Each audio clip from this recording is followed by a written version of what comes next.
Olá pessoal, eu sou o professor Alex Prata e bora estudar Química juntos para o vestibular. Bora para mais uma questão no formato discursivo do exame da UERJ, segunda fase. A questão diz o seguinte, vamos lá.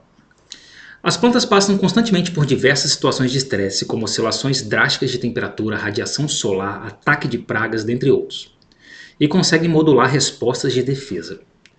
O ácido abscíssico, ácido jasmônico e seus derivados jasmonatos são reguladores vegetais endógenos, que atuam no mecanismo de defesa das plantas e agem como sinalizadores desses estresses.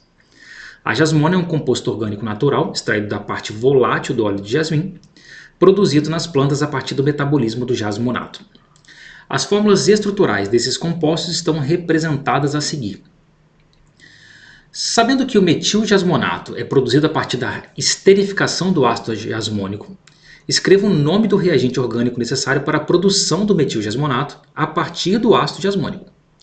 Em seguida, indique o número de carbonos assimétricos presentes na molécula do ácido abscíssico e escreva a fórmula estrutural, usando a representação em bastão do isômero geométrico da cis-jasmona. Então vamos lá.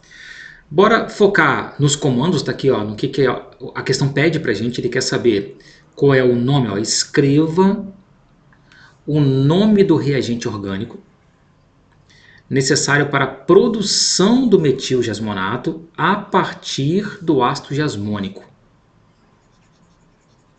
Então, bora lá. Esse é o primeiro pedido dessa questão. Em seguida, tá aqui, ó, ele quer que a gente indique o número de carbonos assimétricos presentes na molécula do ácido abscíssico. E por último, a gente precisa escrever a fórmula estrutural usando representação em bastão do isômero geométrico da cis-jasmona. Então vamos lá. Quais são os aspectos teóricos, qual é o tipo de repertório, o que de química você precisa saber para resolver uma questão nesse nível?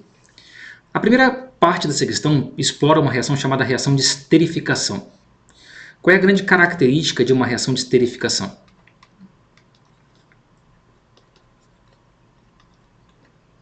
Quando a gente faz uma reação de esterificação, você reage um ácido carboxílico com um álcool.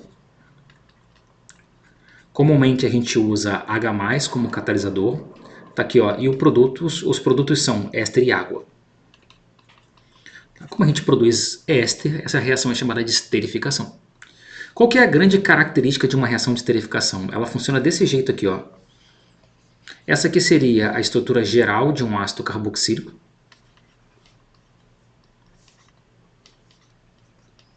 Tá ali, ele tem o grupo carboxila e essa é a estrutura geral do álcool. Quando o ácido e o álcool reagem entre si para formar éster e água, a gente usa o hidrogênio tá aqui, ó, da molécula do álcool e o OH da molécula do ácido para formar a água. Esse aqui é o fragmento de estrutura que sobra da estrutura do ácido. E esse, vou marcar o oxigênio para a gente não se perder, tá aqui, ó, é o fragmento de estrutura que sobra do álcool. E aí, como esse carbono perdeu uma ligação porque a gente removeu o OH, e esse oxigênio perdeu uma ligação porque a gente removeu o hidrogênio, na hora de formar a água, tá aqui, ó, eles se ligam e você forma o éster. Então, ácido com álcool gera éster e água. O que é importante perceber? Que quando a gente forma um éster, a cadeia do éster ela combina, ela reúne ao mesmo tempo os carbonos que antes formavam a cadeia do ácido e a cadeia do álcool. Então, esses carbonos que vêm do C+O para cá, ó, são carbonos que originalmente pertenciam à cadeia do ácido carboxílico. Então, esse fragmento da estrutura que forma a molécula do éster é exatamente a cadeia de carbonos que formava a cadeia do ácido. E esses carbonos do oxigênio para lá, tá aqui, ó, incluindo o próprio oxigênio, são os carbonos que anteriormente davam origem tá aqui, à estrutura do álcool. Então, um éster, ele reúne ao mesmo tempo carbonos que formavam a cadeia do ácido e carbonos que formavam a cadeia do álcool numa mesma estrutura. Mas em termos práticos, quando a gente provoca esse tipo de reação, o que a gente está fazendo? A gente está fazendo uma substituição. Tá aqui, ó, eu pego um ácido carboxílico, A gente apaga o hidrogênio, tá aqui, ó. E o oxigênio é a parte que a gente elimina e substitui isso, tá aqui, ó, pela cadeia carbônica do álcool. Tá? Desse jeito que a gente converte um ácido carboxílico em um álcool por meio de uma esterificação. No caso específico dessa questão, ele quer saber qual é o nome do reagente orgânico necessário para a produção do metilgesmonato. O metilgesmonato, tá aqui, ó, ele é um composto de função mista, tá? Mas o destaque aqui, ó, é que você tem um grupamento éster, ó, na estrutura dele.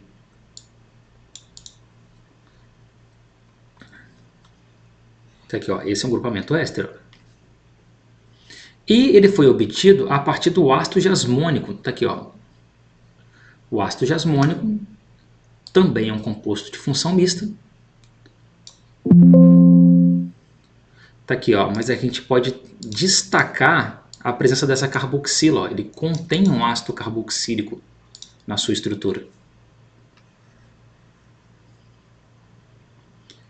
Então, se a gente observar, tá aqui, ó, a diferença estrutural é que a gente está substituindo esse grupo OH, tá aqui, ó,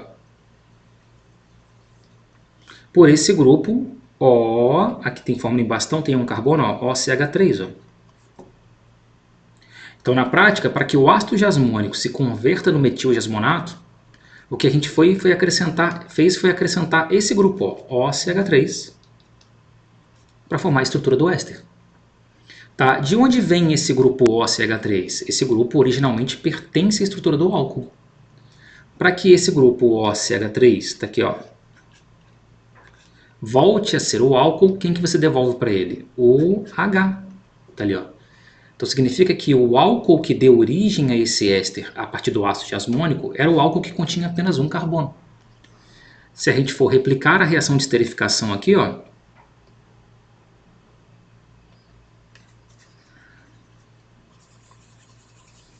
é exatamente isso que a gente vai perceber. Do ácido carboxílico, a gente vai remover o grupo OH. Do álcool, a gente vai remover o grupo H, a gente vai formar água aqui, ó. E aquele grupo OCH3, tá ali, ó, é o grupo que vai ocupar o espaço que o OH ocupava antes. Então significa que nessa reação de esterificação, esse grupo veio do álcool que contém um carbono. E o álcool que contém um carbono chama-se metanol. Por isso, o nome do reagente orgânico utilizado para fazer com que o ácido jasmônico se transformasse no metilgesmonato é metanol, por meio de uma reação de esterificação. Ok? Então, vamos dar o ok. Tá aqui, ó. Essa é a primeira parte. Depois ele quer saber qual é o número de carbonos assimétricos presentes na molécula do ácido abscíssico. Então vamos lá. Tá aqui, ó. Esse é o ácido abscíssico.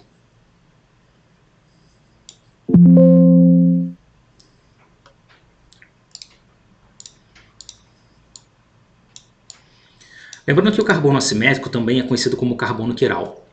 E a grande característica do carbono assimétrico, ele é um carbono que tem 4 ligantes diferentes.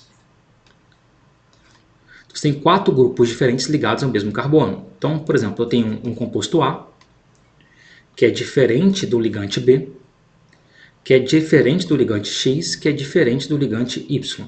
Então, se o A for um hidrogênio, ninguém mais pode ser hidrogênio. Se o B for um metil, ninguém mais pode ser metil. Se o C for um cloro, ninguém mais pode ser o cloro.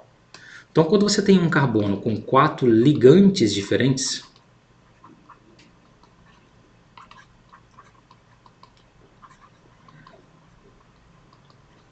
esse carbono é chamado na química de carbono assimétrico.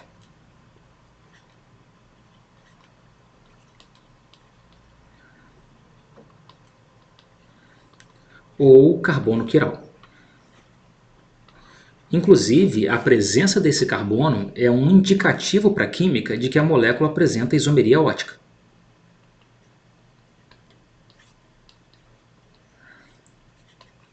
Contudo, sempre vai ser um desafio encontrar o carbono quiral em moléculas que têm cadeia cíclica, cadeia fechada. Tá? Por quê? Porque quando a cadeia é fechada, a gente precisa usar o seguinte critério para definir um carbono como quiral ou não. Suponha, por exemplo, que aqui a gente tem um hidrogênio, a gente tem um metil. É muito comum que, quando a gente tem um carbono simétrico ou um carbono quiral, a gente mude a representação dessas ligações covalentes. Então, a gente representa uma ligação totalmente tracejada, isso indica que esse hidrogênio está pro fundo da tela. Tá? A ideia é dar uma ideia 3D, apesar da tela ser plana, gerar uma ideia 3D para essa molécula. Porque um carbono que faz 4 ligações simples é um carbono sp3, a geometria dele é tetraédrica, é tridimensional. Então essa ligação tracejada é uma ligação covalente, mas representa que o hidrogênio está por fundo da sua tela. E quando a gente representa a ligação mais cheinha assim, ó, significa que esse grupo está para frente da sua tela. Então a ideia é gerar uma ideia 3D para essa molécula. E o que a gente faz aqui, na hora de identificar ou mapear a presença de carbono quiral numa cadeia fechada, é simplesmente analisar o caminho desse ciclo. Você vai analisar, tá aqui, ó, essa rota do ciclo e essa rota do ciclo. Se elas forem rotas idênticas, elas vão funcionar como se fossem ligantes iguais. Então aquele carbono não vai ser um carbono quiral. Que é o que acontece aqui, ó. Quem a gente tem? A gente tem CH2, CH2, tá aqui, ó, e CH2. E do lado de cá, a gente tem CH2, CH2, tá aqui, ó, e CH2. Então, como essas rotas são idênticas, o caminho é o mesmo, a gente entende como se não fossem ligantes diferentes. Então, esse carbono não é um carbono quiral. Diferente, por exemplo, se a gente se deparar com essa cadeia aqui, ó. Tem o hidrogênio, eu tenho o metil, tá aqui, ó, e aqui eu coloco, por exemplo, um cloro.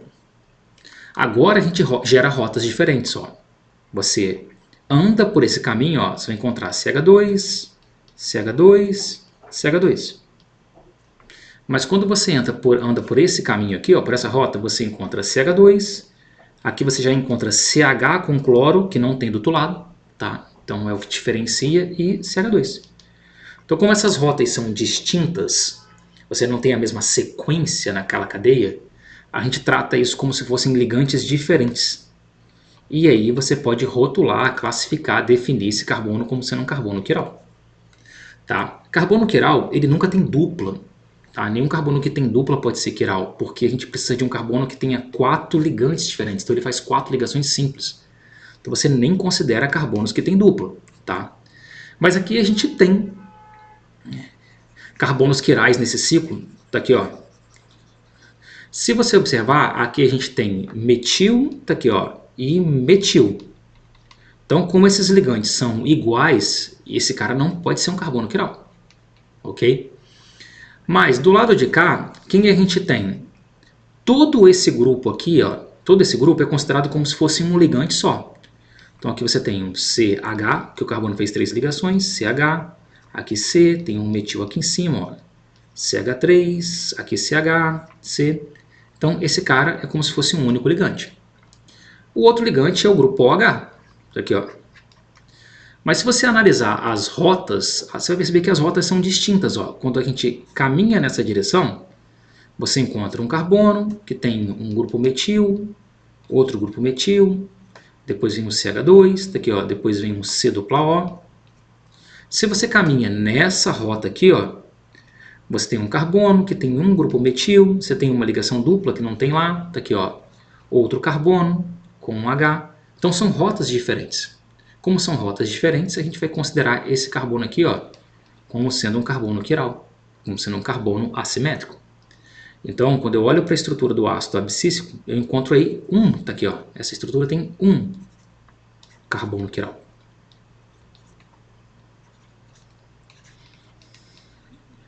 Era um carbono quiral mais desafiador, mais difícil de encontrar. Por quê? Porque está dentro de uma cadeia cíclica. Sempre é mais difícil encontrar carbonos quirais dentro de uma cadeia cíclica, ok?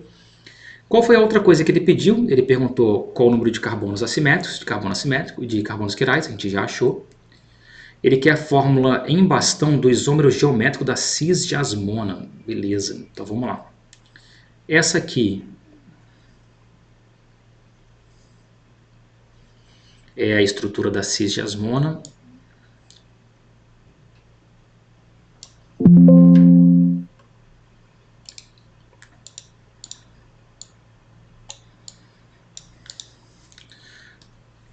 Quando ele fala de isômero geométrico, ele está falando sobre isomeria geométrica ou cis-trans.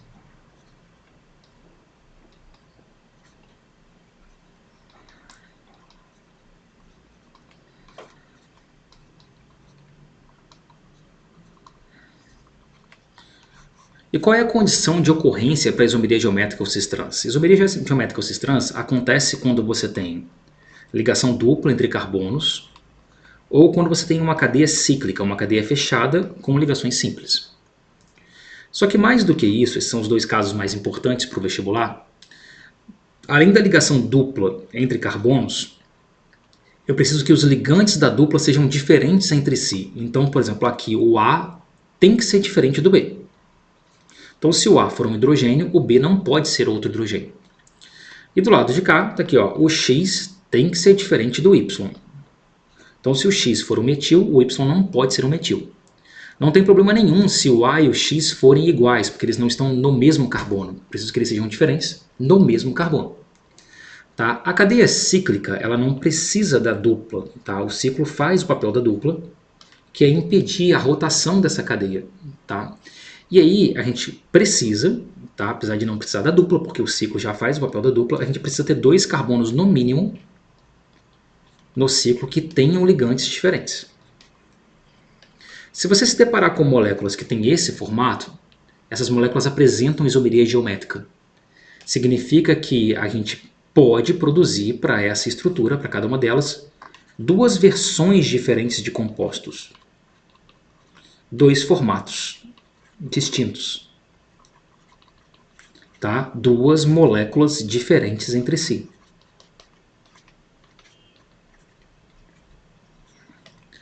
Como é que a gente apelida esses isômeros? Um deles é chamado de isômero cis.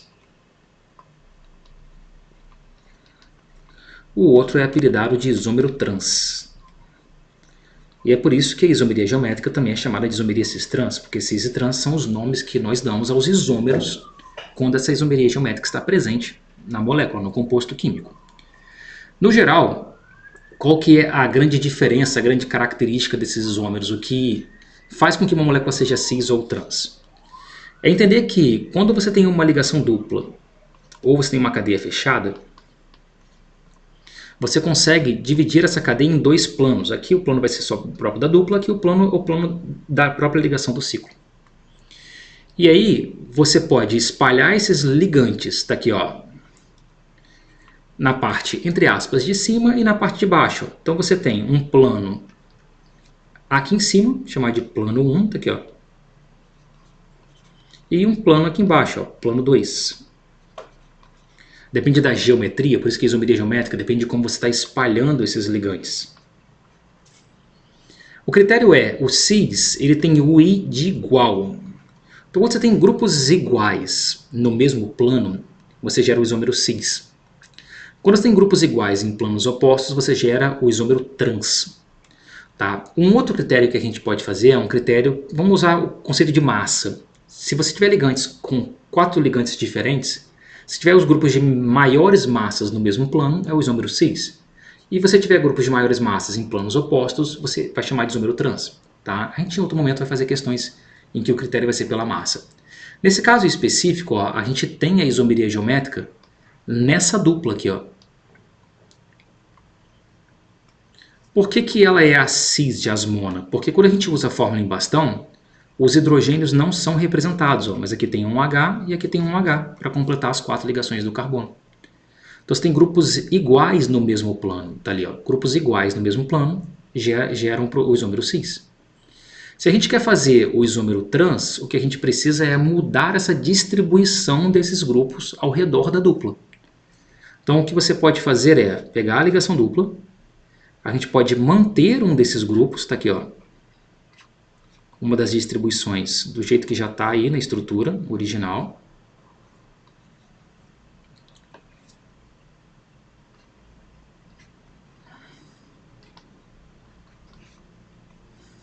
Tá? Aqui tem um hidrogênio, que a gente não representaria na fórmula em bastão, daqui a pouco eu vou tirar. E aqui, ó, representar o hidrogênio em cima e pegar aquele grupo ali, ó, com 2 carbonos, ó, e jogar para baixo. Agora você tem grupos iguais, tá aqui, ó, em planos opostos. Quando você tem grupos iguais em planos opostos, você troca a versão cis pelo seu isômero geométrico, ó, a versão trans. Então essa aqui seria a transjasmona. Se a gente for representar isso em bastão, os hidrogênios não são representados. Eles estão ali, mas eles não são indicados. Ó. Tá? Então essa é a versão trans. A diferença entre as versões cis e trans: muda ponto de ebulição, muda densidade, muda solubilidade, muda polaridade. Então são moléculas muito diferentes entre si. Apesar de parecerem moléculas semelhantes, a maneira como você espalha os ligantes ao redor da dupla muda muito a distribuição dos elétrons na cadeia, a organização da estrutura dessa cadeia, o que impacta numa mudança de propriedades físicas e químicas desse composto também. Então é bem legal saber isomeria geométrica, é um assunto muito frequente nos vestibulares de química. E quando uma molécula, como eu disse, tem ligação dupla entre carbonos com ligantes diferentes, ou ciclo com pelo menos dois carbonos com ligantes diferentes, essa molécula sempre vai ter dois formatos possíveis, o cis e o trans. Tá? Uma outra representação possível, quando a gente quer representar a molécula trans, tá aqui, ó, e totalmente aceita pela banca da UERJ, é você colocar essa ligação dupla, tá aqui, ó, em zigue-zague. Ó. Se eu colocar essa ligação dupla em zigue-zague, a representação que eu estou indicando aqui, ó, é que eu estou colocando um hidrogênio para cima, tá aqui, ó, e um hidrogênio para baixo. Ó. Então, isso para a química também indica que você está representando uma molécula no formato no formato trans. Então, essa é uma outra possibilidade de resposta. Está aqui, ó, comumente aceita pela banca da UERJ. Então, para a química, essa aqui também é a versão trans. Porque você tem ligantes iguais agora, ó, em planos opostos, em planos diferentes.